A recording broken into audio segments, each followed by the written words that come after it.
I thought this trip would be the beginning of something beautiful. Instead, it became the cruelest lesson of my life. Airports have always held a strange kind of magic for me. The sliding glass doors that open to the echo of rolling suitcases, the smell of coffee drifting from kiosks, the flashing screens announcing faraway cities, it all felt like a promise, a gateway to something better. On that morning, I walked in with a heart so full of excitement it almost hurt. My suitcase rattled behind me, my passport safe in my hand, and beside me was the man who had planned everything. He had been dropping hints for weeks, making this trip sound like the kind of vacation people post about with captions like, "Living my best life." A surprise destination, he had said. Unforgettable, he promised. And I believed him. How could I not? He had orchestrated every detail, the flights, the hotel, even the excursions we would take. My friends envied me. My family smiled proudly. I thought I was the luckiest woman alive, walking into the kind of romance people only dream about. We wheeled our luggage toward the check-in counters, his arm brushing mine, his voice smooth and confident as he teased me about how I would never guess where we were headed. I laughed, giddy, letting the mystery build. All I could think was how much trust I had placed in him. He carried the tickets in his sleek leather folder, the same one he always used for business trips, and the way he held it made me feel secure. He looked so in control, so certain, and I was grateful to have someone like him leading the way. At security, we moved smoothly, almost like a couple in a commercial. He cracked a joke that made the officer chuckle, and I thought about how effortlessly charming he could be. I slipped off my shoes, placed my laptop in the tray, and for once, nothing went wrong. No extra checks, no delays. It felt like a sign. My chest swelled with anticipation. We walked hand in hand toward the gates, past the rows of duty-free shops, the glittering perfume counters, the endless racks of glossy magazines. I stopped to admire a display of chocolates, and he tugged me gently forward, reminding me we had plenty of luxury waiting at our destination. Agent first. She scanned it. Beep, a green light. "Welcome aboard," she said, returning his boarding pass with a polite smile. Then it was my turn. I handed her my passport and ticket, the paper slightly warm in my hand. My palms were sweating from excitement, not nerves. I imagined the moment we'd settle into our seats, maybe toast with champagne once we were airborne, and how I'd lean against his shoulder, whispering that this was perfect. The agent slid my ticket under the scanner. Beep, a red light flashed across the screen. She frowned. Her eyes flicked from the screen to me, then back again. I shifted uncomfortably, forcing a smile. Maybe it was just a glitch. Machines make mistakes all the time. She tried again. Same red flash. Same frown. Behind me, I felt the weight of other passengers waiting, their murmurs growing impatient. My stomach twisted. I glanced at him. He didn't look concerned. In fact, there was something almost amused in the way he raised his brows, as though this was a show he'd been waiting to watch. The agent typed something into her computer, her fingers moving quickly, her lips tightening as she read the screen. Finally, she looked up at me. Her voice was cool, professional, but sharp enough to cut through the noise of the terminal. "Ma'am, this ticket isn't valid." I froze. My brain struggled to process the words. Not valid? My ticket? The one he gave me? My heart pounded against my ribs, every beat louder than the last. The people behind me leaned forward, curious. I could feel their eyes on me, burning into my back. Heat flushed up my neck. He leaned closer, his voice low but loud enough for the agent and those around us to hear. "I told her something wasn't right with her ticket," he said smoothly, shaking his head like a man carrying the weight of a foolish partner. My breath caught in my throat. Why would he say that, out loud, in front of everyone? The agent pointed at my name on the screen, her finger firm against the glow of the monitor. "This boarding pass is a duplicate. It was flagged as invalid the moment I scanned it." Gasps rippled from the people around us. I wanted the floor to open, to swallow me whole. My excitement drained, replaced by humiliation that burned like fire. My suitcase felt heavier. My passport seemed useless. I turned to him, desperate for explanation. Sound. Every movement, every glance around me seemed magnified, pressing down on my chest until I couldn't breathe. Just moments earlier, I had been floating, heart fluttering with anticipation of a journey that was supposed to change everything. Now, standing at the gate with the agent's frown deepening, I felt like the ground had shifted beneath me. I forced a smile, trying to steady my voice. "Maybe you could try again?" My words came out too soft, too hopeful, the kind of tone that begged for reassurance. The agent didn't return my smile. Her fingers flew across the keyboard, her lips pressed in a thin, firm line. She looked from her screen back to me with an expression that made me feel less like a passenger and more like a suspect. Behind me, the line of passengers was growing restless. I heard sighs, the shifting of feet, the annoyed whispers of people eager to get to their seats. Heat rose in my cheeks, spreading across my skin until it felt like my embarrassment was visible, a stain I couldn't hide. I adjusted the strap of my purse on my shoulder, trying to keep my composure, but my hand trembled. Beside me, he stood perfectly calm, almost too calm. His lips curled into a casual smirk as he leaned toward me. His voice, low and smooth, brushed against my ear. "Don't worry, it's a mistake." But it wasn't comfort. Not really. There was something in his tone, almost playful, like he was enjoying this moment more than he should. It didn't sound like reassurance. It sounded like performance. For who, I wasn't sure. I glanced at him, searching for sincerity in his expression. His eyes were steady, his posture relaxed, one hand tucked effortlessly into the pocket of his tailored jacket. He looked like a man who had nothing to fear, and yet, as I studied him, a chill crept into me. His calm didn't settle me. It unsettled me. Because if my ticket was fine, why was the agent's glare cutting through me like a knife? The agent pressed a button, and the printer beside her whirred to life. A small slip of paper spat out, and she snatched it quickly, scanning it before holding it up. Her voice was firm, carrying across the room with the weight of finality. "This ticket," she said, pointing directly at my name printed in bold, "is invalid." The words hit harder, stayed on me, cold and unyielding. "This ticket has already been flagged. It cannot be used for boarding." The words wrapped around me like a cage. Already flagged. Already known. As if this wasn't an accident at all, but something deliberate. Something planned.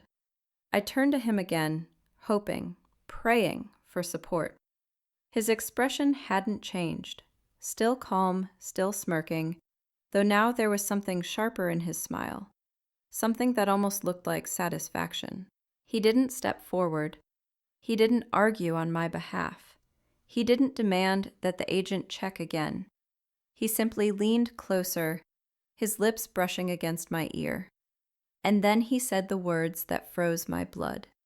"I told you," he said, loud enough for others to hear. "Her ticket's fake." The words sliced through the air sharper than the red glare on the scanner screen. For a heartbeat, I froze, certain I must have misheard him. But no.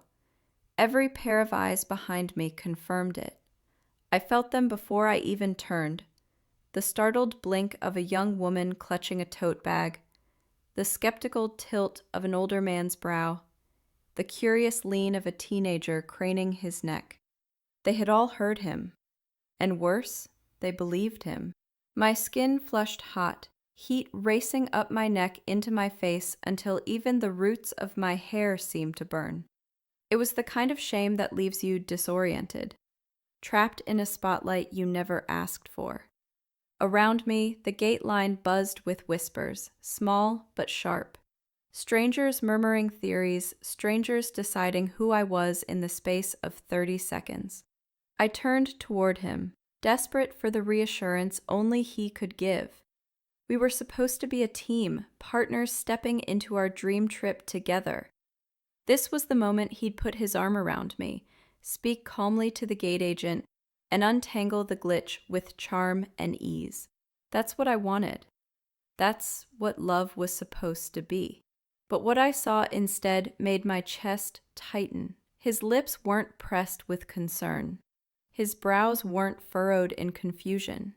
No, his mouth curved into a smirk, the corners lifting in quiet satisfaction.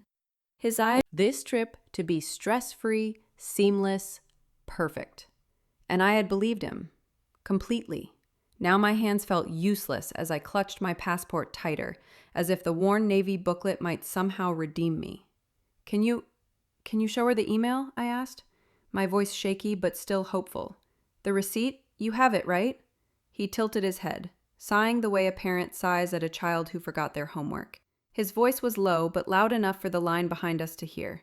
"Babe, I told you to save those attachments. Maybe you deleted them?" The word slid into my gut like ice water. I blinked, stunned. Me? Deleted them? The implication was as clear as the smirk in his eyes. This wasn't his mistake, it was mine. The people behind us shifted. A woman clutched her rolling suitcase closer, whispering to her husband. A man in a business suit sighed loudly, muttering something about amateurs. Their judgment pressed down on me like a physical weight. "I never got them," I said, fumbling for my phone. My hands shook so hard I nearly dropped it. I swiped open my inbox, scrolling frantically. Nothing. No tickets, no boarding passes, no barcodes, just his texts reminding me what to pack, his winks about surprises, a calendar invite labeled Vacation Bliss. My stomach churned. I looked up, fighting tears. "They're not here," I whispered. The gate agent stopped typing. She turned the monitor slightly toward me, her face impassive, professional, but unyielding. "This pass is invalid," she said flatly. "It's a duplicate. The system flagged it. Invalid. Duplicate." The words hit like a gavel striking wood. Final. Irreversible. The murmurs rose. A child tugged at his mother's sleeve, asking too loudly if I was in trouble. Someone behind us chuckled. My cheeks burned so hot I felt feverish. I turned to him again, desperate. "Please," I whispered. "Tell her. Show her. Fix this." But his expression had changed. The softness I had begged for wasn't there. Instead, he sighed, loud, shaking his head in front of our audience. "You really should have double-checked," he said, his tone dripping with false sympathy. "I told you not to leave everything up to me." A fresh wave of heat washed over me, but this time it wasn't shame. It was fury, unraveled. It all felt rehearsed, like this was the moment he'd been waiting for. The gate agent slid the invalid pass back across the counter, her manicured nail tapping firmly against my name. "You'll need to resolve this before boarding, ma'am." Her words barely reached me. My ears rang with the whispers, the stares, his smirk. The shame was unbearable, but beneath it, deeper and sharper, something else pulsed. Suspicion. I clutched my passport tighter, blinking against the sting of tears. This wasn't just about a lost ticket. This was about trust, about power, about the sudden, terrifying realization that the man standing beside me might not be on my side at all. And as the crowd pressed closer, watching me squirm, his voice slid in one more time, soft enough for me alone, but cutting all the same. "Relax," he whispered. "They'll believe me before they believe you." The words froze me to the spot, because for the first time, I wondered, did he know all along? This was supposed to be my dream vacation. He made sure of it. If anyone asked me back then what made him different, I always said the same thing. He planned. He wasn't one of those men who shrugged off birthdays or forgot anniversaries. No, he was meticulous, deliberate, and at least on the surface, romantic in a way that made my friends' boyfriends look careless by comparison. He told me from the very beginning that he wanted to give me experiences, not just gifts. He wanted me to have stories worth posting, memories worth framing, moments that would look perfect not just in life, but also online. And I believed him. The vacation was his masterpiece.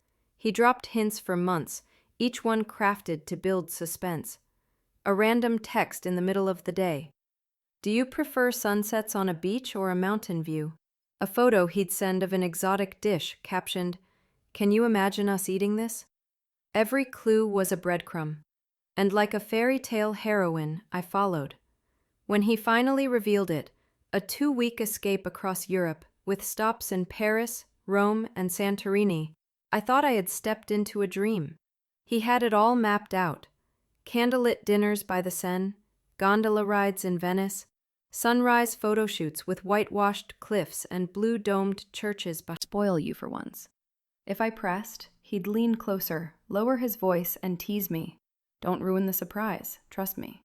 It felt sweet at the time, romantic even. Who doesn't want to be surprised with tickets in their inbox, an itinerary laid out, hotel confirmations already handled? I told myself it was just his love language, control disguised as care. But now, standing at the airport gate with the agent's glare still burning in my memory, those sweet gestures felt less like love and more like traps. He had made sure every single detail flowed through him. Every password, every reservation code, every booking email. He was the gatekeeper of our dream. I was only the passenger, waiting for permission to board. Back in those planning months, I ignored the unease, like the time I asked to see the itinerary and he waved me off with a grin. It's all in my email. You'll ruin the magic if I send it to you now. Or when I suggested we book flights together and he shook his head. I've got points, trust me, you'll thank me later. Even my parents, who usually pried into every detail of my life, seemed impressed. My mother sighed, telling me she wished my father had been so thoughtful when they were young. My father chuckled, clapped him on the back, and said, "You're raising the bar for the rest of us, son." It was intoxicating, the validation, the admiration, the way everyone seemed convinced he was flawless. I wanted to believe them.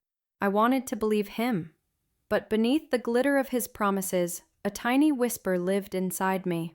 A whisper I silenced every time it rose. Because what kind of woman questions a man who plans her dream vacation? The truth is, I didn't want cracks in the fairy tale. I wanted the Instagram posts, the envious looks, the feeling of being chosen by a man who didn't just love me, but curated experiences as if I were a celebrity he needed to impress. I wanted the story. And stories are dangerous things when you stop caring whether they're true. The night before the flight, I packed my suitcase with trembling excitement. Dresses chosen carefully to match backdrops I hadn't even seen yet but had memorized from Pinterest. Shoes that looked good even if they hurt. A journal I swore I'd fill with details of the trip that changed my life. He watched me with a smile that seemed proud, as the five-star chain on the Champs-Élysées. I had chalked it up to nerves, to excitement, to the chaos of planning. But now, standing there with my cheeks burning and his voice ringing in my ears, those inconsistencies felt like cracks splitting open beneath me. He hadn't given me the details because he didn't want me to have them. He hadn't let me book because he didn't want me to own the trip. He had kept control, not to make me feel cared for, but to make sure I couldn't stand without him. The dream vacation wasn't mine at all. It was his stage, his performance, his trap. The crowd around us shifted, restless, their whispers clawing at my skin. My chest heaved as I clutched my passport, fighting the urge to bolt, to run anywhere that wasn't here under their judgment. But my feet stayed rooted, because this wasn't just a moment of embarrassment. It was a reckoning. Every red flag I had ignored now waved in my face, demanding to be seen. And for the first time, I couldn't look away. And now, those little things came crashing back in a way I couldn't ignore. The agent slid the ticket back to me, her voice colder now. "This isn't a valid boarding pass." The paper felt heavier than it should have, as if the words themselves carried weight. I stared at the bold text stamped along the margin, duplicate/invalid, and for a few suspended seconds I couldn't make sense of what I was seeing, the letters refusing to rearrange into a version of reality I could live inside. The counterlight cast a sterile glow over everything. The laminate under my palms was slick. My passport a small, indignant rectangle that kept insisting it meant something when, at this gate, it suddenly didn't. Around us, the line fed forward. Scanners chirped green for other people's lives, and I felt the humiliating pull of being the problem the system had correctly identified. He made a little show of disappointment that should have read as loyalty, and instead landed like theater. He sighed with the patience of a saint caught in someone else's mess, shook his head just enough for nearby witnesses to register his nobility, and placed a hand between my shoulder blades the way a kindergarten teacher might guide a child out of the way of a fire drill. "We'll sort it," he murmured for the crowd, not for me. and the softness in his tone was a paint layer so thin I could see the hard primer beneath. The agent tapped the slip again. Phone buzzed in my hand, an instinctive grab for rescue that delivered a ghost instead. The memory of our last family FaceTime. My mother in her kitchen with the afternoon light making a halo of steam around her kettle. My father pretending not to hover while he happened to empty the dishwasher within the camera's frame. I had held up a swimsuit with a ridiculous ruffle and spun as if already on a balcony in some other climate. He planned everything, I'd said, proud not just of him, but of the version of myself who had been chosen by someone who planned. My mother had pressed her lips to the phone and said, "That's what real men do." My father had chuckled and raised a mug like a toast. My sister had texted afterward a single line, "Post all of it," with 3 hearts. And I had screenshotted that because I liked the way it looked beside the dress I had picked for Paris. Now that montage returned with the cruelty of a home video you only discover is a setup after you've watched yourself beam through the whole performance. Shame builds the way a nosebleed does. Slow at first, then all at once. Impossible to ignore once it starts to stain. I felt it move through me, hot and suffocating, flushing my chest and throat until even breathing sounded like an apology. The agent's supervisor appeared, brisk and competent, granting us the grace of a step to the side so the gate could keep functioning without the snag of my problem. The rope of the stanchion nudged against my hip, a velvet reminder that I had been moved into a category, a separate lane marked exceptions, delays, difficulties. "Let me take a look deeper in the PNR," the supervisor said, sliding in beside the agent, her fingers a blur of codes and tabs. She had the calm of someone who spends her days untying knots. Sometimes a duplicate is just a phantom hold. Sometimes a ticket fails to issue, and we can push it through if the payment verifies. Her voice was technical but not unkind, and the prospect of "push it through" rose in me like air, thin but breathable. I clung to those words as if they were rungs on a ladder appearing one by one over a pit I hadn't seen approaching. He took that moment to tighten the performance. He slipped his phone from his pocket, scrolled with the faux focus of a man searching through a sea of emails, pulled up my banking app, scrolled through the last weeks as if the act itself might conjure the die he had used to stain the narrative in his favor. Nothing with an airline code. Nothing with the amount that could plausibly be an international fare. A lift here, a manicure there. My life documented in micro-purchases that, altogether, failed to add up to pass. "It looks like the companion traveller paid separately," the agent said, glancing at him without really looking. "And the held record under your name never issued. We can try to ticket it now if you have a card. We can hold seats for 5 minutes, but I can't guarantee fare." 5 minutes. A mercy and a threat. If push it through was a rung, 5 minutes was the rung already greased. He leaned toward me then, voice low enough to read as intimacy but pitch for the small audience that had grown around our little island of embarrassment. "If the fare spiked, it's going to be insane," he said, eyebrows raised in financial sorrow. "I told you we should have printed backups." The sentence equated our positions. We. Even as it placed the sandbag on my side of the boat. I felt the quick spike of a retort. "You kept everything," and swallowed it. Because I wanted, ludicrously, to keep the picture of us intact a little longer, for the benefit of people I would never see again. "Let me try," I said to the supervisor, forcing my voice into an evenness I did not feel. I slid a card across the counter like a bet placed by someone who doesn't know the game but recognizes the ritual. My hand shook just enough that I flattened my palm on the laminate to steady it. The supervisor nodded, entered the data, and for a moment the world shrank to the sound of her typing and the thin whine of the jet bridge as another boarding group moved forward without me. "I can also check partner inventory," she offered, eyes flicking to a second screen. "If there's a code share with open space, we may be able to honour the original fare class."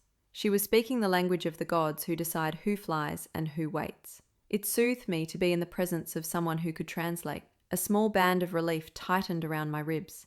Not enough to lift the weight, but enough that I could breathe past it. For that sliver of time, I let myself imagine the fix, a reissued ticket, an apology to the agent, a sheepish smile to the line, a text to my mother saying "could not see." One moment. And the words "one moment" unspooled inside me like a pause I could live in. I glanced at him. He smiled with that same polite detachment, but his eyes weren't on the supervisor's screen. They were over her shoulder, on the jet bridge, calculating, calibrating, already repacking the story of this morning within himself so that he would not have to carry a single piece of it that didn't flatter. My phone buzzed again, this time with the echo of last night's group chat. My friends sending heart emojis over the photo of my suitcase by the door, a joking reminder to drop pins so we can stalk you. A meme about girls who cry at airports because their love is too big for one city. I had typed, "See you on the other side," and added a champagne emoji I wouldn't let myself use in real life because I wanted to keep its magic for other occasions. The tenderness of their belief in my happiness made something twist in me now. A thin tear down the canvas of a painting I had stood too close to for too long. "Okay," the supervisor said finally, tapping a key with the small finality of a stamp. "I can issue at current fare. We have 2 economy seats left. If we move now, you'll make the tail of boarding." The sentence lifted me as surely as if she had reached across the counter and hauled me upright. Relief flooded in hot and dizzying, and I felt tears prick my eyes for a different reason than before. It wasn't the fairy tale version of rescue, but it was a version of being seen and solved by someone who didn't need to love me to help me. I nodded, yes, absolutely, whatever it takes, and opened my wallet for the second card because I knew the first would groan, and I couldn't bear the sound of it declining in public. He stepped back as if to give me room, and in the same motion let the distance grow just enough that anyone watching would think, what a gentleman. And I had the treacherous thought that perhaps I was being unfair, that perhaps this was only a tangle and not a plan, that perhaps I had turned my own anxiety into a conspiracy because the alternative was admitting I hadn't been paying attention. The supervisor printed the receipt. The printer coughed out paper that felt like a passport to a smaller, humbler version of the promise I had walked in with. She could name it. And then the smile returned, smoother than before, and he said, "Great. See? I told you it would work out." As if he had paid, as if he had stayed, as if he had been the one to hand me back the right to move forward. And it was in the slipstream of that line, so neat, so practiced, that the relief that had just washed over me broke on a hidden rock, because a new understanding surfaced from beneath the foam. This moment had not troubled him, not really, because whether I boarded or not, his story worked either way. The plan accounted for both outcomes, but humiliation was just the beginning. What he wanted was much worse. He smiled as though the chaos was entertainment. If humiliation has a soundtrack, it's the soft, relentless chorus of other people's travel going right. Boarding groups gliding forward, scanners chirping their green permissions, wheels clattering over jet bridge seams, each sound a reminder that the system was capable of functioning beautifully for everyone but me. He stood just close enough to be counted as mine, his hand settling on my shoulder with practiced tenderness, his expression arranged for public sympathy, and for a moment, I wished I could fold myself into that tableau and let the crowd believe what the picture suggested. A devoted man shepherding his rattled girlfriend through a minor hiccup, but care doesn't smirk. His mouth did, barely, quickly. A small private curvature that vanished when the agent looked up and reappeared when she looked back down. He kept his voice at the careful pitch compassionate men use in airports, all low warmth and assurance, the lines delivered like cues he'd rehearsed. "Hey, it's okay. We'll figure this out. Don't worry for a second." The strangers nearby absorbed his performance like medicine, their postures easing, their eyes softening, the scene restoring itself to something narratively satisfying. Only I heard what followed, too quiet for the room but close enough to my ear to cut. "Maybe you should have double-checked like I told you," he whispered. The words dragged slowly over steel. It wasn't advice. It was a diagnosis designed to travel home with me, to swell and bruise in private. I felt myself bend around the sentence, as if my ribcage were a thing made to accommodate blame. Doubt, once invited, expands greedily. Along the wall.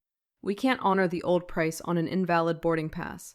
If you act quickly, We'll hold the last economy seats for 5 minutes.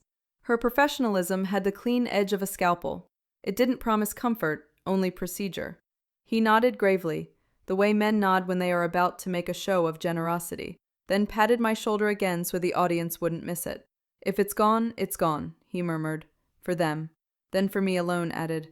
These things happen when people don't stay on top of the basics. And I understood that he had constructed a world in which my failure was the most plausible explanation for his control.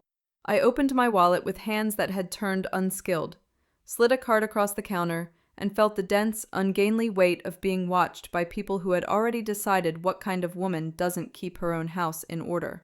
The agent keyed the numbers. Her colleague, summoned by a discreet nod, began tapping through something more complex in the reservation, and the fluorescent air thinned into a long corridor of maybe. In that corridor, my mind fell backward to last night's FaceTime, my mother's delighted sigh, my father's mock salute, the group chat string of champagne emojis, and then snapped forward to the price display on the monitor, a number that made my chest tighten because it was not a fare so much as a dare. He leaned in just enough that his breath tickled my hairline. That's why I told you not to send your card to that subscription you never use, he said, faux gentle, as if he were saving me from a lifetime of small incompetencies, as if we were partners and not protagonist and audience. I could feel the people behind us recalculating me again, careless, impractical, the kind of woman who turns a vacation into a cautionary tale. He knew exactly which levers to pull to conduct a chorus of strangers. The supervisor arrived like a balm with teeth, competent, brisk, unafraid to press a system until it yielded. Let me check partner inventory, she said, fingers moving in clean, economical patterns. If there's a code share, I may be able to reissue without walking the fare up. The words reissue and without opened a window in the sealed room of my chest. I nodded too many times, grateful for the possibility that my mistake, real or staged, might be absorbed by a network that didn't need to love me to help me. He stepped back a fraction, being salvageable. For a long, rehearsed moment, the terminal contracted to the tapping of keys, the print of my name on a screen I could not see, the silent count I made in my head to keep my breathing from sounding like pleading. He filled the silence with light chatter to the couple behind us. Where are you headed? First time there? Oh, you'll love it. Establishing himself as the kind of traveler who is inconvenienced, not the kind who makes a scene. I watched him make sure the world would remember him as gracious. Okay, the supervisor said at last, voice edged with satisfaction at a knot undone.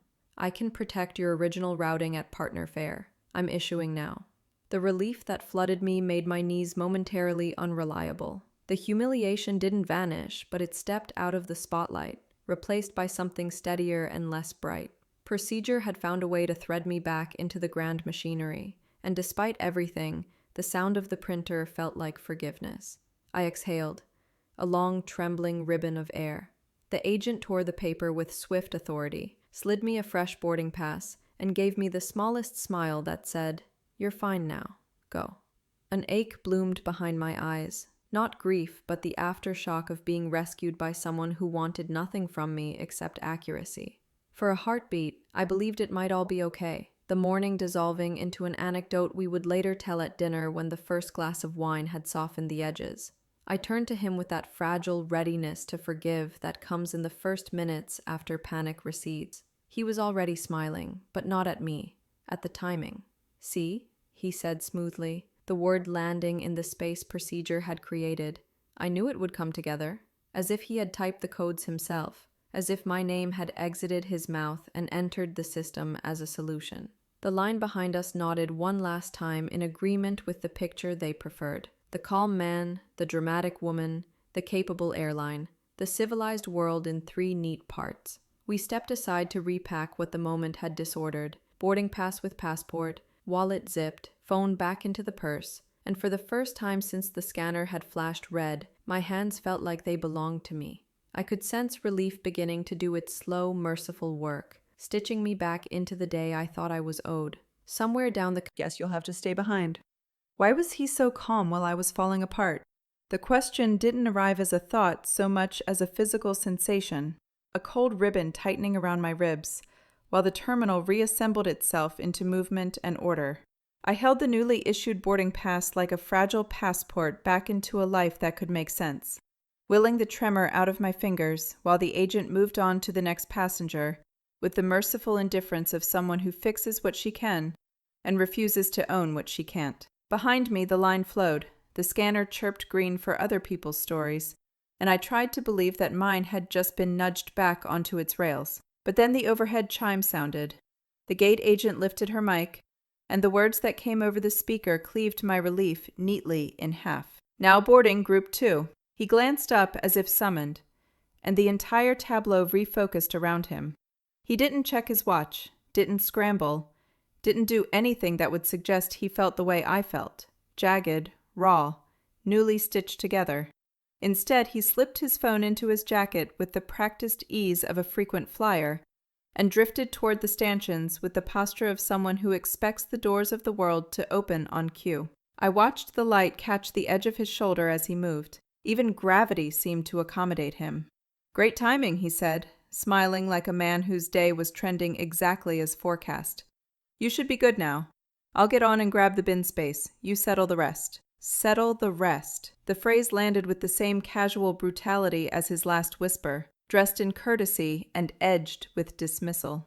Around us, Group 2 passengers shifted forward in a rustle of nylon and leather, the comfortable choreography of boarding beginning to pull the scene away from me. I took a breath that tasted like jet fuel and coffee and tried to keep my voice steady. "I have my pass," I said, holding it up. A paper talisman against the vanishing act I could feel him rehearsing. "We can board together." He pivoted just enough to give me the illusion of full attention, the kind of elegant fake that counts on you to accept the version you're offered. "Sweetheart," he said, and the endearment carried that subtle sheen of condescension I had mistaken for intimacy for months. "You still have to deal with the bag tag and the system notes. They're going to ask you questions at the door, so For the planner, the promise maker, the architect of unforgettable, with the man in front of me measuring which version of my existence would benefit him more, the one where I fought to keep up, or the one where I was left behind. "Let's just go up now," I said, forcing warmth into my voice because I didn't want to stage a scene he could later cite as proof of my instability. "We can explain together." The smile he offered me was glossy and almost tender. If I hadn't been watching closely, I might have believed it. "We don't need two voices for one story," he murmured, leaning in with the intimacy of a secret no one else deserved. "You've got this." That sentence had been a gift before. In the past, it had sounded like faith. Here, it sounded like exit. Group 2 surged. He stepped forward with them, angling his body so that he rode the current without appearing to push. I felt a spike of panic, sharp enough to make my knees go unreliable again. My boarding pass was warm now from the heat of my hand, the ink still slightly tacky where the agent's printer had birthed me back into permission. I could board. I could follow him down the jet bridge, find our row, make a joke about the morning, and save the day with narrative. That was one option, but the part of me that had finally started listening, really listening to the shape of his sentences and the timing of his smiles, understood a different story unfolding. "Excuse me," I said, stepping toward him so he couldn't slide between the stanchions without brushing past me. "We were supposed to do this together." The way he paused told me everything. Not startled, not contrite, calculating. He let half a second pass, a measured beat long enough to register as patience to anyone watching, and then offered me a look so perfectly arranged it almost made me laugh, humorless and hollow.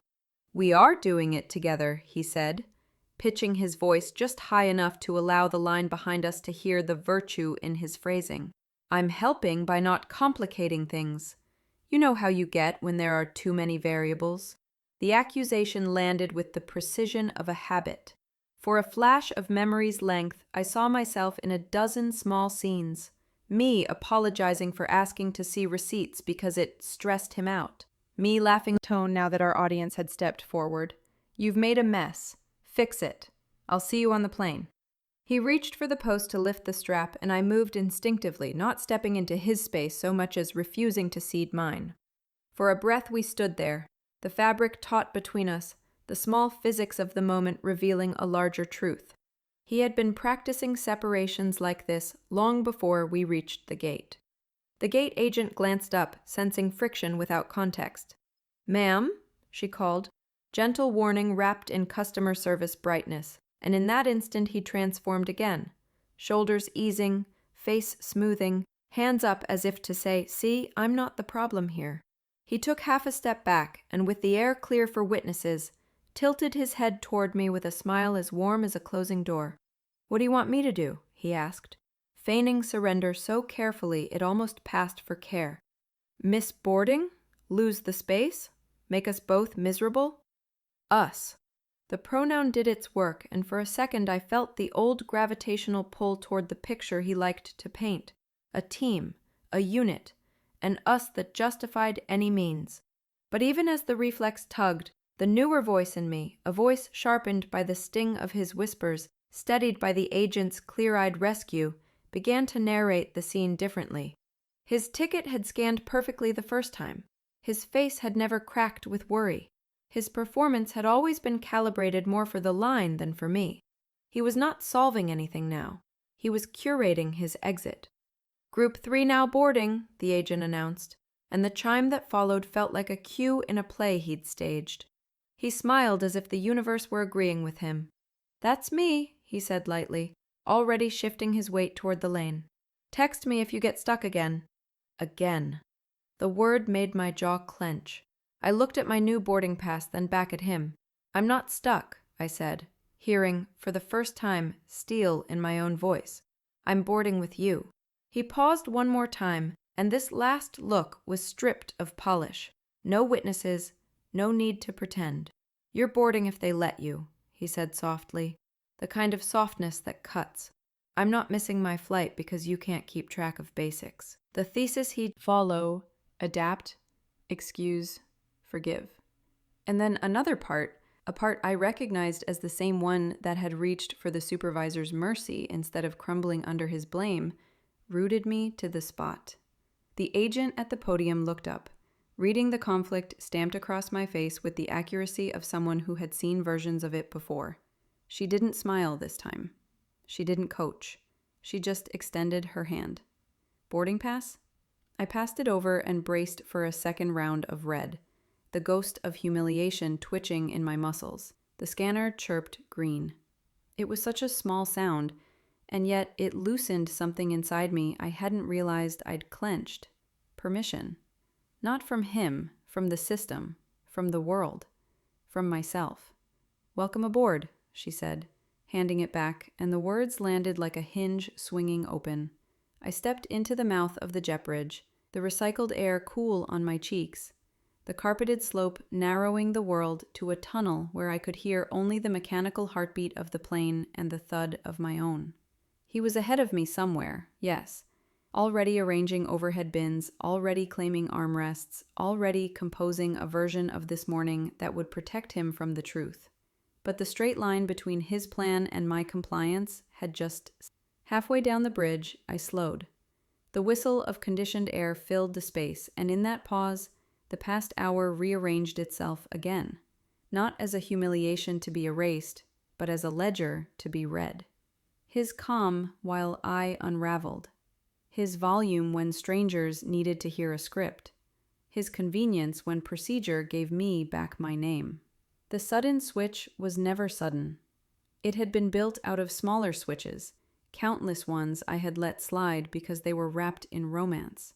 I tightened my grip on my bag and felt the shape of resolve settle where panic had lived. He could walk ahead. He could own the bin space. He could even draft an anecdote for later about how chaotic I was at airports. But he would not vanish into the front half of the plane and rewrite this chapter without me in the room. But I wasn't about to let him vanish that easily.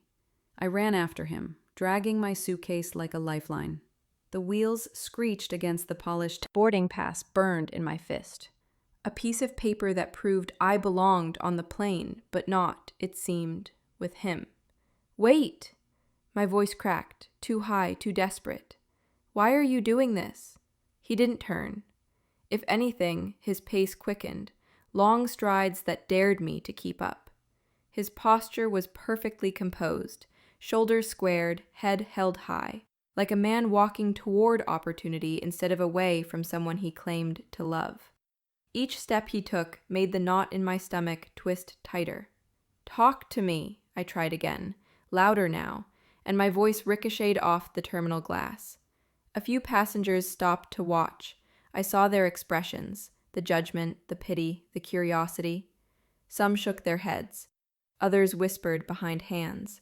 To them, I was a girlfriend chasing a boyfriend in the middle of a lover's quarrel, a scene to gossip about, a distraction before boarding their flight. But to me, it was everything unraveling. Security had noticed. 2 officers standing near a kiosk straightened, their eyes locking on us. Their presence only heightened my panic. I didn't want this to become something bigger than it already was. I didn't want to be dragged away, labeled hysterical, while he glided on through with his story intact. "Please," I begged, the word catching in my throat. "I don't understand what's happening." My suitcase rattled behind me, bumping hard into my calf, but I kept going. I could feel people staring, but I couldn't stop. Not when he was so close. Not when answers dangled just a few strides away.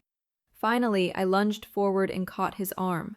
My fingers gripped the fabric of his sleeve, holding tight like it was the last tether keeping me from falling into a void. His body went rigid. For a moment, he stopped walking.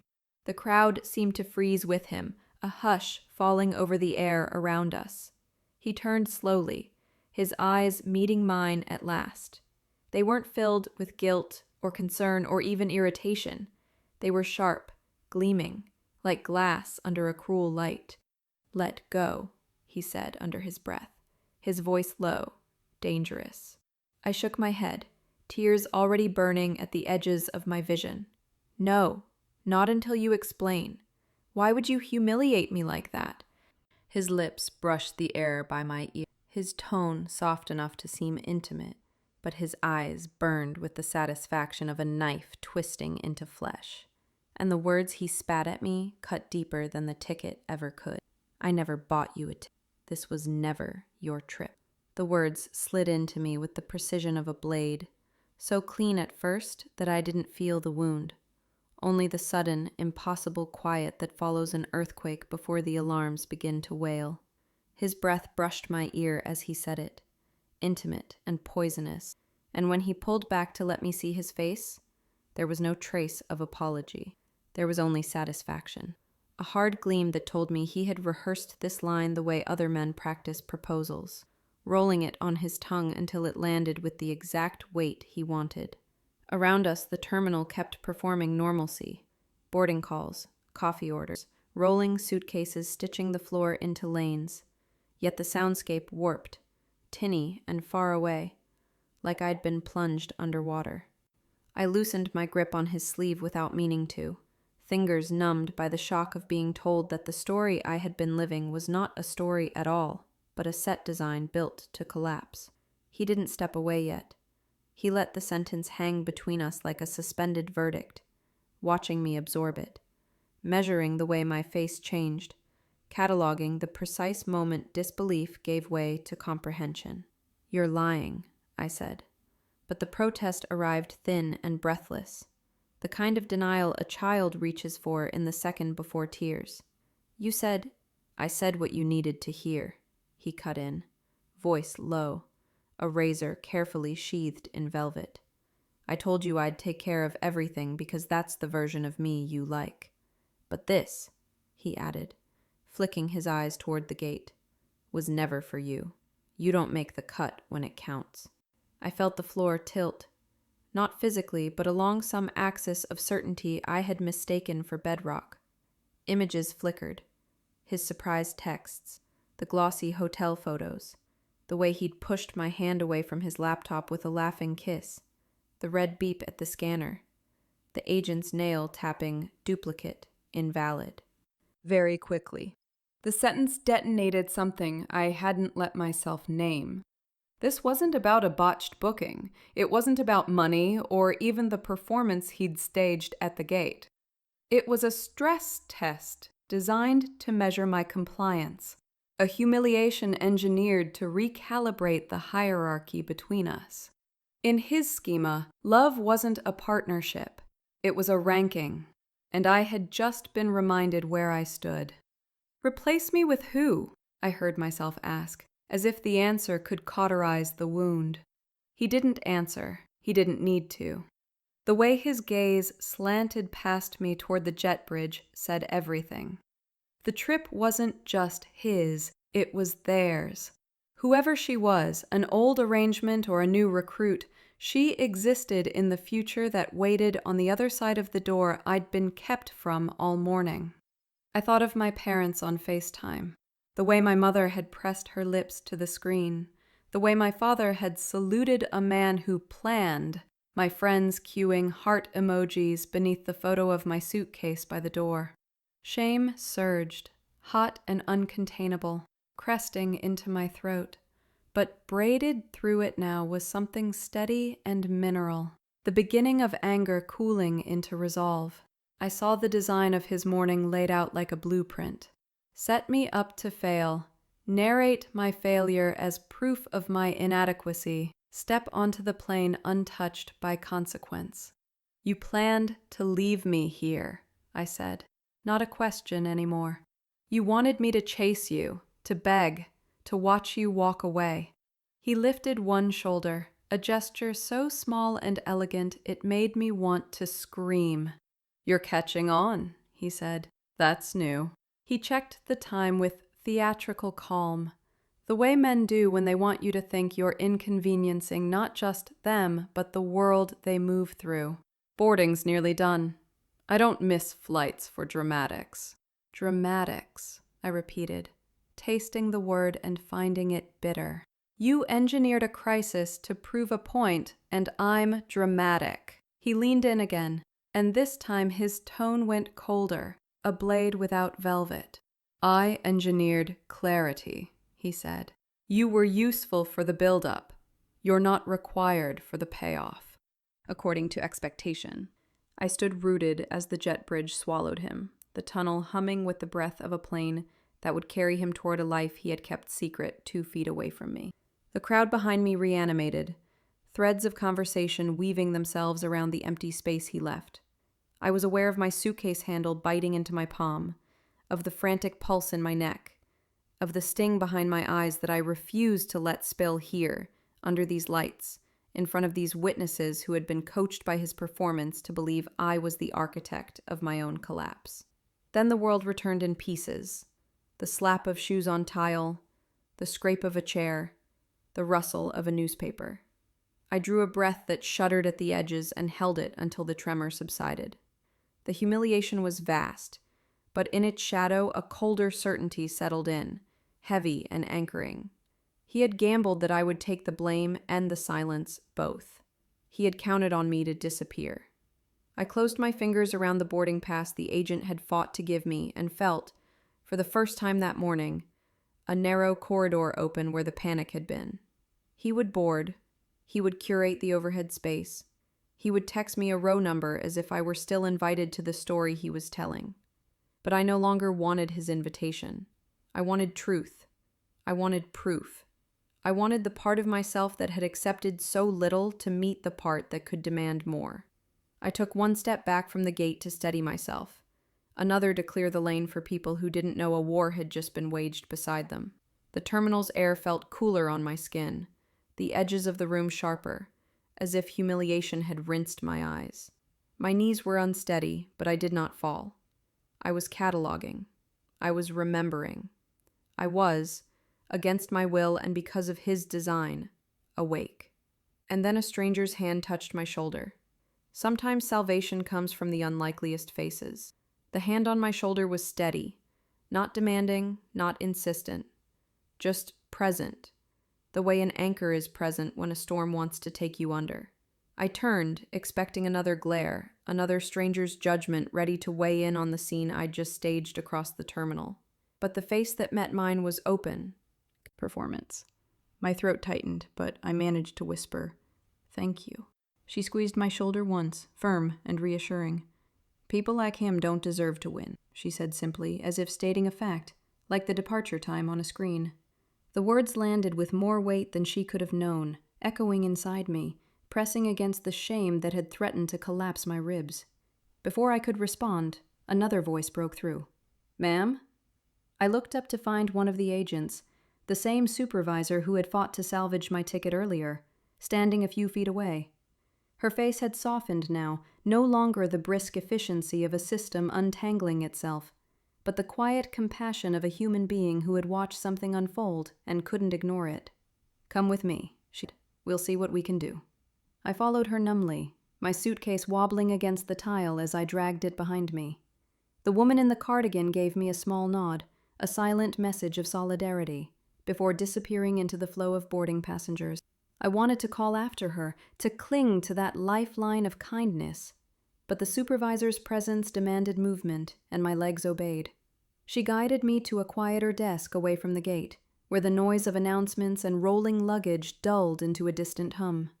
"You don't have to explain," she said gently, already pulling up the reservation system. I saw enough. The words almost undid me.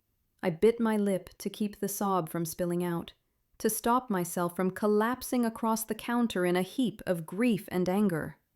Instead, I forced myself upright, clutching the edge of my boarding pass like it could tether me to reality. "Can I rebook?" I asked, my voice hoarse, though I wasn't even sure what I meant, whether I wanted another flight to chase him or one to escape in the opposite direction. She glanced up at me, her expression careful. "Yes, but think about what you want first, where you need to be. Don't let him decide the direction." The advice hit harder than the offer, because all morning I had been reacting, scrambling after his moves, absorbing his scripts, letting his version dictate mine. For the first time, the possibility of choosing differently glimmered, not because I had suddenly become strong, but because some sharpened. This wasn't about logistics. It was about control. He hadn't left me behind because of an error. He had designed it that way. And the realization shifted something inside me. "He planned it," I murmured, half to myself. "From the start." The supervisor paused, her eyes meeting mine. She didn't press for details, but the sympathy in her gaze told me she believed me. Shame battled with anger inside me, each pulling me in opposite directions.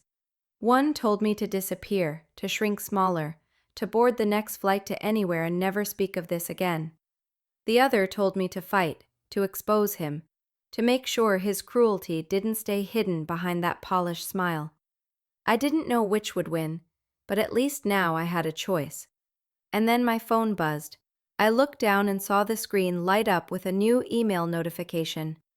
At first, it seemed like background noise, just another algorithm sending me an ad or an update I didn't need. But then I caught the subject line, bold and sharp against the glow. It was from the airline. My chest tightened as I opened it, scanning the words that scrolled across the screen. Reservation confirmation, linked accounts, payment details. And there, in black and white, a thread that didn't belong, an unexpected detail that twisted everything I thought I knew about the morning. My heart slammed against my ribs, each beat louder than the terminal around me. And that's when I saw the email notification that changed everything. Proof of betrayal lived right inside my phone. The email loaded slowly, the airport Wi-Fi crawling under the weight of hundreds of passengers pulling boarding passes, streaming videos, refreshing notifications.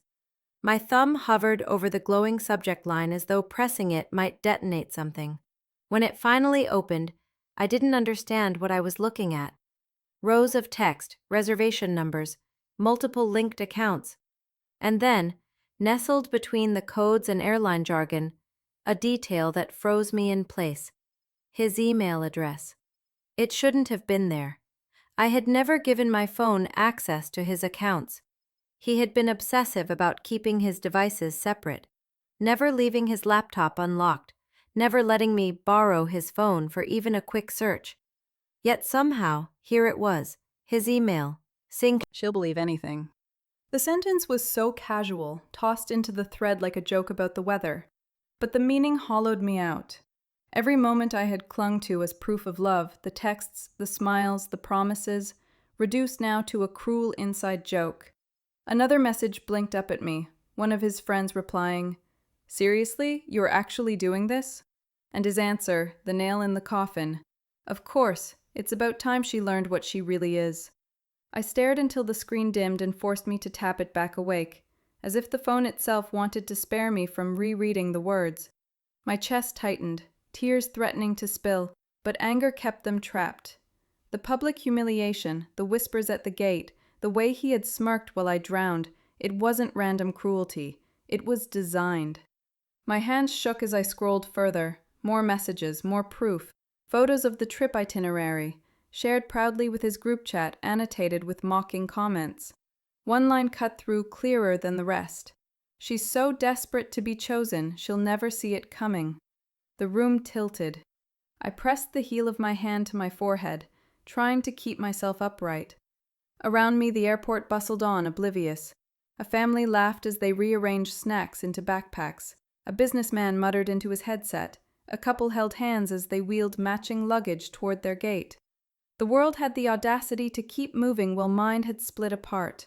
But then came the part that changed humiliation into something else, something sharper.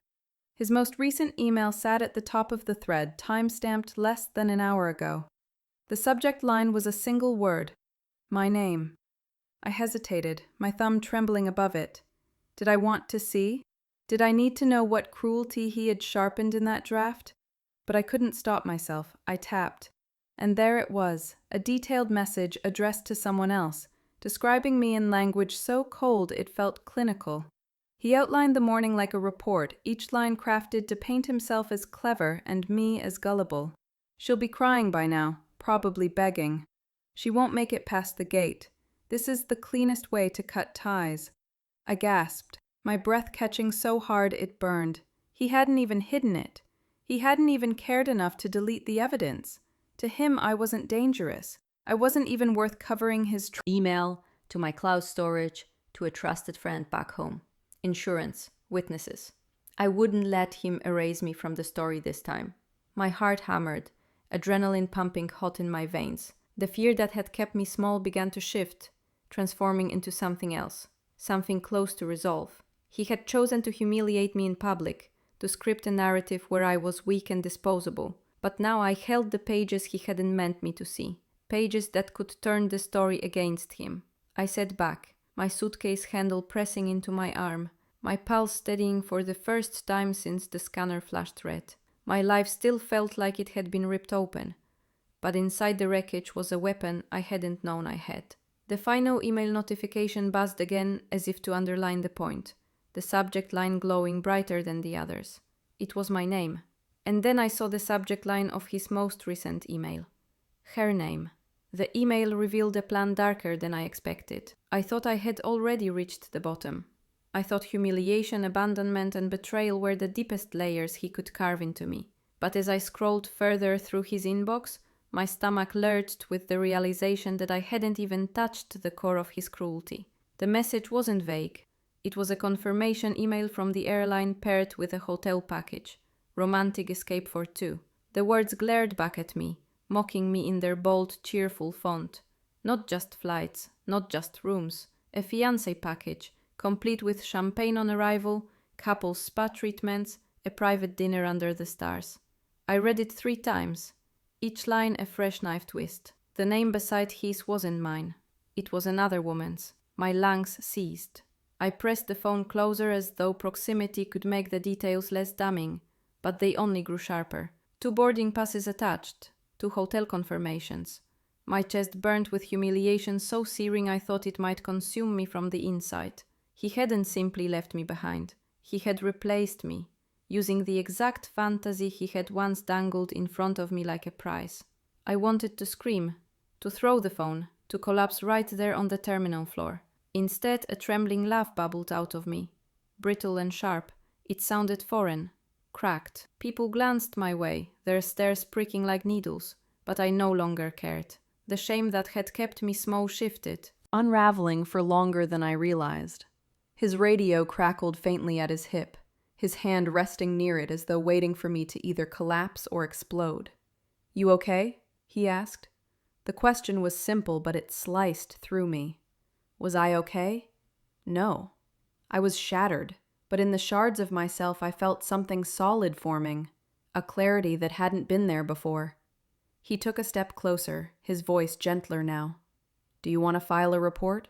If someone's scamming you, if there's fraud involved, we can get the airline and local authorities involved right now. The words hung between us, a rope being lowered into a pit. For hours I had been drowning, gasping, clawing at explanations that dissolved into humiliation. But this was a handhold, a way to shift from victim to witness, from the one being played to the one finally holding proof. I stared at my phone, the email still glowing like an indictment. The spa packages, the flight numbers, the hotel suite. It wasn't just betrayal. It was evidence, tangible, undeniable, damning. My heart hammered, my breath came ragged, but a new strength pooled low in my stomach. For the first time all day, I wasn't powerless. I met the guard's eyes. My voice shook, but it carried a weight I hadn't managed before. Yes, I said. The single word tasted different than anything I'd spoken in that terminal. Not apology, not defense, not begging. For the first time, I said yes. This time, I wasn't the one exposed. He was. I had spent the whole morning shrinking, folding myself smaller to fit the version of me he had scripted. The desperate girlfriend, the gullible fool, the hysterical passenger clogging the gate while he played the calm savior. But now, walking back toward the boarding area with 2 security officers flanking me, the air around me shifted. I wasn't carrying shame anymore. I was carrying evidence. The crowd was thinning as final boarding calls echoed over the loudspeaker. My pulse hammered in my ears, not from panic this time, but from something harder, anticipation. I could already see him near the jet bridge, leaning casually against the stanchion like he belonged to a world that had always worked in his favor. He hadn't even looked The one at fault. There's a matter that needs clarification, the officer said, firm but even. Step over here, please. Passengers craned their necks, whispers rippling through the terminal. For once, the spotlight wasn't on me. I stepped forward, my phone clenched tight in my hand. My knees shook, but I forced them to hold steady. The officer gestured for me to show what I had. I swiped open the screenshots, the ticket records, the mocking group messages, the damning confirmation of his fiancé package booked with another woman. The emails glowed in the sterile airport light, undeniable proof. He saw the screen before anyone else did, and the mask slipped. His face twitched, just for a second, before he recovered with a laugh. "This is ridiculous," he said, shaking his head. "She's confused. She doesn't know what she's talking about. She's—" "Enough," the officer interrupted, his tone sharp. "We've seen the records. This isn't a mistake." The color drained from his face, his charm faltering under the weight of authority. He opened his mouth to protest, but the guard was already motioning for him to move farther from the gate. The passengers who had once pitied me now turned their gazes on him, some with curiosity, others with thinly veiled disgust. For the first time all day, he was the one under the microscope. "You don't understand," he stammered, his voice losing its polish. She's making this bigger than it is. I bought her ticket. She must have—" "Stop lying," I snapped, the words spilling out with a force I hadn't known I still possessed. My voice carried across the waiting area, cutting through the chatter, landing sharp in every ear. "I have the proof. You planned this. You wanted me humiliated, and you thought you'd get away with it." The silence that followed was electric. Even the children quieted, as if the terminal itself was holding its breath. The guard took my phone, scrolling through the messages. He nodded once, then handed it back. "We've got what we need." His facade crumbled further. He ran a hand through his hair, his charm fraying at the edges. "Come on," he muttered, lowering his voice, though the strain still carried. "We can fix this. Don't do this here. Don't embarrass yourself." Something raw and desperate. He shook his head, stepping back, but there was nowhere left to run. And yet, in that final moment before they escorted him away, His expression shifted. It wasn't fear. It wasn't shame. It was something else. Something darker, sharper, laced with a secret I hadn't uncovered yet. He smirked, just faintly, as though he still held a card I hadn't seen. But his reaction revealed one more betrayal I hadn't seen coming. When charm fails, truth has no place left to hide. For hours he had worn his polished mask with ease, smiling at strangers, whispering poison into my ear, performing innocence so well that the crowd bent itself around his narrative. But now, standing under the hard fluorescent glare of the gate lights, surrounded by security, airline staff, and passengers who had become unwilling witnesses, the mask began to crack. At first he tried denial. His words spilled out in a rapid cadence, each one sharper, more frantic than the last. "She's exaggerating. This is a misunderstanding. Look at her. She's emotional, unstable. She always overreacts." The guard cut him off with a firm hand on his arm, but his desperation only grew. His voice climbed louder, drawing stares, his sentences fraying into fragments. He laughed at odd moments, the sound brittle, forced. The charm that had once fooled even me was collapsing in real time. And then, as if the pressure became too much to bear, the truth spilled out, not in shame, not in regret, but in defiance. "Fine," he snapped, his voice cracking like glass. "So what if I never bought her a ticket? So what if I planned this? You think she's the first? You think she's the only one?" The air in the terminal shifted. A collective gasp rippled through the crowd. Every head turned sharper, every whisper louder, as though his confession had broken something sacred in the room. "I use women, okay?" he shouted, his eyes wild, darting around the gate as if daring anyone to challenge him. "For trips, for money, for whatever I need. They want to be loved, I give them the show, and when I'm done..." He snapped his fingers, the sound sharp, cruel. "I move on." The whispers swelled, horrified, disgusted. A woman in the line clutched her partner's arm tight, because in that moment the illusion shattered completely.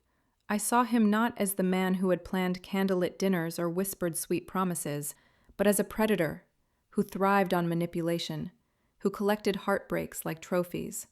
The guards moved in then, gripping his arms firmly. He thrashed once, twice, his voice rising into a panicked rant. "You don't understand. None of you understand. They want to be fooled. They beg for it." His words echoed, ugly, bouncing off the sterile walls of the terminal. The crowd recoiled. Strangers who had once judged me now judged him, their eyes hard, their whispers sharp with disgust. His performance was over. "Let's go," the officer said, dragging him back from the gate. His shoes scraped against the tile, his posture broken, his voice cracking into a furious growl. I stood frozen, watching as he was escorted away, the distance between us widening with each step. My hands trembled, my chest heaved, but beneath the wreckage of everything he had done, I felt something rising. Relief. Not the bright, joyful kind, but a quieter, steadier version. The kind that comes when a storm finally passes, and you realize the roof held, the walls still stand, and you are still breathing. But just as I thought the moment was ending, he twisted in the officer's grip, his face contorting into something darker, something venomous. He locked eyes with me, his voice dropping low, deadly, and certain. "This isn't over," he spat. "You'll regret crossing me." The chill that ran through me was immediate, bone deep. For the first time that day, it wasn't humiliation or anger that seized me. It was fear. But even as he vanished, he threw back one last threat that still chills me. Sometimes betrayal is the ticket you never wanted, but needed. In the hollow silence after he was escorted out of the airport, I stood still, my hands trembling at my sides, my pulse still thundering in my ears. The world around me buzzed back to life. Boarding announcements, rolling suitcases, footsteps echoing across the polished floors. But inside me, something had shifted forever. His words, his smirk, his final threat, they lingered like a stain. Yet beneath the fear head, the airport gate, the agent's glare, the crowd's whispers, his cruel confession. It was like a film stuck on loop, each scene cutting me open again. But as painful as it was, the loop also taught me something. I had survived it. My dignity had cracked, yes, but it had not shattered. He had built a story meant to control me, to make me believe I was small, replaceable, unworthy of better. Yet in exposing himself, he had handed me the very proof that his power was an illusion. Slowly, I began to rebuild. I canceled the trips we had once planned together, deleted the photos that made my smile look real but were only backdrops for his performance. I unfollowed the places he had promised to take me because I realized those places were not mine. They were bait. Instead, I started making lists of places I wanted to go on my own. Maybe I wouldn't book them tomorrow, maybe not even next year, but they would be my plans, not his. Friends who had once admired our perfect relationship now looked at me differently. Some with pity, others with admiration. "You're stronger than I would have been," one told me over coffee. At first I didn't believe her. Strong didn't feel like the right word. But over time, I realized strength isn't about never breaking. It's about what you do after you've been broken. And I was learning how to stand taller, even with the cracks still visible. I thought often about the other women he had mentioned in his confession, the ones before me, the ones he had used for trips, for gifts, for validation. For a while, the thought made me sick, as though I had been a part of some cruel experiment. But then another thought bloomed. Maybe they had survived too. Maybe they had built new lives, stronger ones, braver ones, because of what they endured. And maybe I could do the same. One night, sitting alone with a cup of tea that had long gone cold, I thought back to the beginning of this story, the excitement of the trip, the butterflies in my stomach, the feeling that I was stepping into a dream. That girl at the airport gate, brimming with anticipation, had no idea what was coming. She had no idea the rug would be pulled from under her, that her perfect boyfriend would unravel into a stranger. But maybe she had needed to learn it the hard way. Because now I wasn't the same girl. Wasn't luxurious, but it was mine. And as I watched the waves crash against the shore, I realized that was worth more than any first-class ticket he could have dangled in front of me. Of course, his shadow still lingered. His threat still echoed in my head. "This isn't over. You'll regret crossing me." I didn't know if he meant it, if he would actually try to reappear, to twist the story again. Men like him rarely fade quietly, but instead of letting the fear consume me, I tucked it into the corner of my mind as a reminder. I had already faced him once, and I had not crumbled. If he ever came back, I would face him again, and this time, I would be ready. Because betrayal had not destroyed me. It had forged me. And now I stand taller, sharper, braver. Would you rather believe in a perfect trip that was never yours, or face the truth and chart your own? But as I stared at my phone one evening, a new notification appeared. His name glowing on the screen. If this story gripped you, drop a comment. Would you have boarded that flight or walked away? Hit like if the reveal gave you chills, and share this video with someone who needs a reminder to trust the red flags. Subscribe and turn on notifications so you don't miss the next betrayal to breakthrough story. And if you've lived a moment like this, tell me your story below. I might feature it next.